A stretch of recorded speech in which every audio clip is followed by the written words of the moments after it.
Season 3 of From has ended, and we have to wait 2 years till we get answers. But guys, that's why I'm here. I know who the man in yellow is and how immortality in Frumsville works, which is why Smiley was able to be reborn and Tabitha and Jade keep on getting reincarnated. Jacob, you are a fucking genius. I love you. So give this video a thumbs up, hit the subscribe button, and let's break it all down. We need to start off with Fatima, the kimono lady, and the birth, since it ties directly into Smiley, the reincarnation, as well as the whole immortality that's being managed by the man in yellow. Specifically focusing on the lady in the kimono, since she's so different than the other monsters, she doesn't operate in their same roles, but she clearly works with them, kind of adding validation to what Elgin was saying about her being an angel. While she may not necessarily be an angel in the biblical sense that we see it or how he saw it, she may be an angel or a harbinger for Frumsville, which is why she played such a pivotal role in 2 seasons, making sure that Fatima gave birth to replace the Smiley that had died back in season 2. If you guys remember back in season 2, the night that Smiley died is also the night that Fatima found out she was pregnant, which is the first time we saw the creatures worried because they're supposed to be immortal. That's why they sacrificed their kids. Yet Boyd killed one that night. That gave the creatures something to pause and worry about, which is why they started acting so differently from that moment on. And the following night is the first night the kimono lady appeared to Elgin, almost as though the moment that Smiley died, he was already reincarnated in Fatima. She appears after the music box is playing, tying into the overall narrative and theme of music being a universal language of communication in Frumsville. From that point on, Frumsville needed to make sure that the creature was born, turning the kimono lady essentially into a spiritual monster doula, if you will. It's not lost on me that as Fatima goes along with her pregnancy, the longer it goes on, the more active the kimono lady became, and the more the child creature thing grew. She became more corporeal, almost as though the birth was giving her life. I believe she's just an arbiter of the man in yellow, making sure that whatever contract Frumsville has with the original inhabitants who sacrificed their children is met at all times, which is why she was instructing Elgin to get the blood. She gave Elgin step-by-step directions to care for Fatima, where to bring Fatima in order for the baby to grow. And once Fatima really started consuming the blood, her stomach ballooned. All this brings a whole new aspect to the lore of Frumsville. Since now we understand that the creatures were once human, a lot of things start to add up. Like when Christy was performing the autopsy on Smiley in the 2nd season, it had internal organs. So these people were human at one point. They sacrificed their kids for immortality and therefore they live forever as these creatures. This makes the Ankui kids the children of the creatures, which ties directly into Tabitha and Jade playing the violin under the tree, unlocking the universal language that is music. For 3 seasons now, we've been trying to decipher the numbers. I, for one, thought it was dates, but now it's confirmed that musical notes, and it makes a lot more sense. Seeing how music is the universal language to humanity, able to traverse through space and time, especially if you look at classic music. One thing about music is no matter what time period and what time frame you hear it, a classic is a classic. Hearing the right song can bring you back to the moment when you first heard it, which is what happens here. Once Jade and Tabitha find out what the notes are, they go to the bottle tree and start playing it, and the Ankui kids show up. It's during this interaction that Jade and Tabitha start to remember. Ankui as a word means remember. I would have never guessed it. I know someone who's way smarter than me in linguistics is going to probably figure out how that correlates, but they do start to remember. And we find out that Tabitha and Jade are the reincarnations of the original inhabitants who did not sacrifice their kids, which is why their immortality works a lot different than that of the creatures. The creatures willingly participated in this, and therefore they got to keep their physical bodies the same way. Even though they transformed to gruesome creatures, they still got to look the same, act the same. Smiley being birthed as himself once again. Whatever form you were in, I guess that's the immortality you take. But because Tabitha and Jade originally did not agree with this and actually tried to save the kids, they went against what the town wanted. They were most likely betrayed by the other town folk, but since their daughter was involved in the sacrifice, their form of immortality comes in the form of reincarnation. They're cursed to live on forever, but not in the typical sense of immortality as we know it. They just get reincarnated over and over again, and therefore they keep ending back in the town because that's where they're from.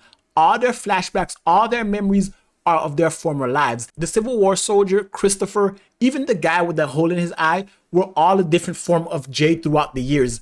Kind of like how Tabitha is able to see Miranda the closer she gets to the mysteries. But it seems like every time they get reincarnated, their goal is to save the kids and break the reincarnation cycle. However, they're unable to do that and they end up dying and therefore have to keep doing it over and over again. What's really interesting about it though is they're not born the chosen one, they just get reincarnated that way. For example, Miranda was the chosen one, followed by Abby, Boyd's wife, and then Tabitha. But if you think about it, theoretically all 3 of them, had they not come to the town, would have been alive at the same time. Henry Victor's dad being alive shows us that Miranda would have been alive at that age. At the same time, Abby would have been alive and Tabitha. So for them, it's not reincarnation in the typical sense where the previous person has to die, then they get reborn as somebody else. Their spirit gets transformed into potential candidates. And the reason I believe it's potential candidates is because Tabitha was having nightmares of this place even before she ever got there. But the thing is, had Miranda saved the kids 40 years ago while Tabitha was still having these nightmares, that's all they ever would have been, nightmares. Since she would have fulfilled the prophecy, there would have been no reincarnation from Miranda to Tabitha.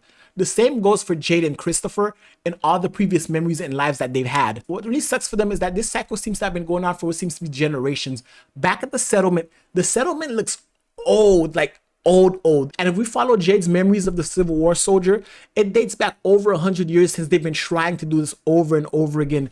They keep failing and a new group of people keep showing up and a new chosen one is chosen to fight against the monsters. That's essentially the eternal war between the two sides. It's a conflict between the boy in white and the man in yellow. So let's talk about the craziest thing that happened this episode, the ending, the man in yellow, Jim, and future Julie. Yes, that was future Julie. After Jim finds out about the news between Tabitha and Jade, he's approached by Julie looking for him, but this Julie looks different. Her hair is different. She shows up to try to save her dad. It's after her arrival, though, we're introduced to the man in yellow. One thing I do want to note with Julie, though, is this Julie comes from a time after Jim has been found dead. Since she said this is where it happens, it shows that she went back to the ruins and tried to use her storyteller powers, aka her time travel powers, to manipulate the past. So that's the future version of her going back to try to stop her dad from dying, which, like Ethan told her about Storywalkers not being able to change the story. And like I said in my other video, closed time loops cannot be changed. So by Julie showing up here, she essentially paradoxes her dad into dying, kind of like how she paradoxically saved Boyd by using the rope in the ruins. But now let's really dive into who this man in yellow is, as he stands in direct juxtaposition to the boy in white.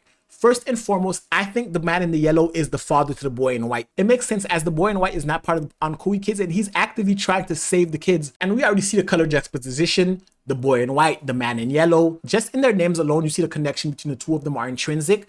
But now let's talk about how the man in yellow has been talking to Jim since the first season. The man in yellow was the man on the receiver when Jim and Donna were trying to get the radio satellite to work, and he spoke to Jim, telling Jim to stop Tabitha from digging. Oh, that was his first warning, but now that I look back on it, when Tabitha finally got to the bottom, she fell into the caves. While the man in yellow was trying to get Jim to stop Tabitha from digging, the boy in white sent Victor to the caves to intercept Tabitha, showing that the boy in white is actively working against his father. That made me think of the root cellar, because in the root cellar, there's a latch that leads directly underground into the caves, showing us that the whole cave system of the monsters is a network that can travel underground anywhere in town.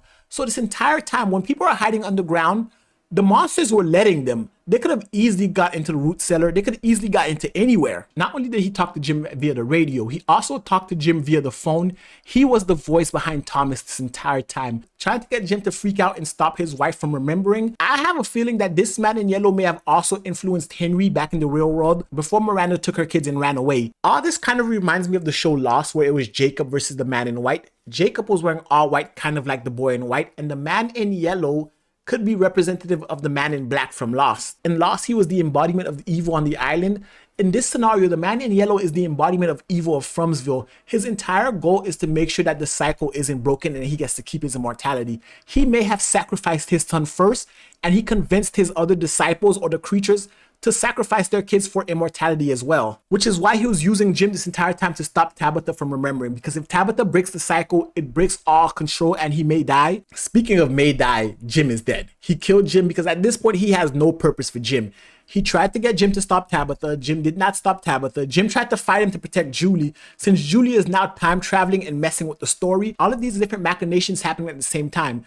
Jade and Miranda, now that they know, along with Julie's story hopping abilities, together they might be able to find a way to stop the man in yellow, who I think can't directly kill Jade or Tabitha because their daughter was sacrificed. They're also granted immortality by Frumsville, so he can't really do anything directly. However, the other creatures have no qualms killing them. We even saw Smiley run for the first time when he attacked Miranda. It's almost like he had a vendetta against Miranda, who he knows is the reincarnation of the person who initially did not join his side, which makes sense why would he run. This is personal for him. All the other deaths that the monsters kill are whatever, but now that Tabitha and Jade now have their memories, be on the lookout for the monsters targeting them more next season, with the man in yellow taking a more active active role. Since now he's killing Jim, he's on the move. The man in yellow may have been the creature that was being held back by the totems back in the settlement. Now that Jade broke it and he's free, everything's changing. The boy in white's growing up. The immortality is not working the way it was. And now he's trying to strike balance back into Frumsville. Guys, that's my thoughts about the ending. I'd love to hear your thoughts about it in the comment section below. If you're getting withdrawals now that From is over, check out Silo. It's a great show.